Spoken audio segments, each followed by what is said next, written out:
Argentine superstar Lionel মেসিকে যখন Neymar সম্পর্কে জিজ্ঞেস করা হয়, তিনি বলেন, কোনো সন্দেহ ছাড়াই নেইমার জুনিয়র বিশ্বসেরা এবং আমি তাকে মন থেকে খুব পছন্দ করি। এবং আর্জেন্টাইন মিডফিল্ডার রদ্রিগো ডিপল বলেছেন, যারা নেইমার জুনিয়রকে ভালোবাসে না তারা ফুটবলই বোঝে না। ফ্রান্সের বিশ্বকাপ জয়ী কিলিয়ান এমবাপ্পে বলেছেন, নেইমার শুধু ফুটবলের রাজা নয়, মহারাজাও বটে।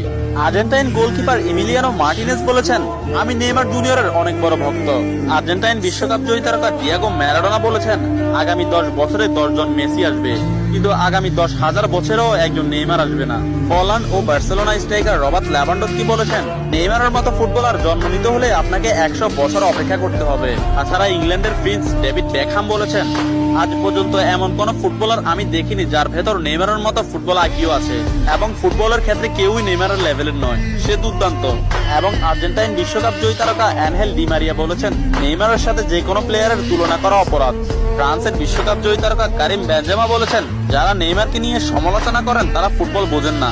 ম্যানচেস্টার সিটির কোচ পেপ গার্দিওলা বলেছেন, আমার ক্যারিয়ারে নেইমার মানেই সবকিছু। আমি মাঝে মধ্যে নেইমারের খেলা দেখে আমার দলের উপর সেটা বিস্তার করি।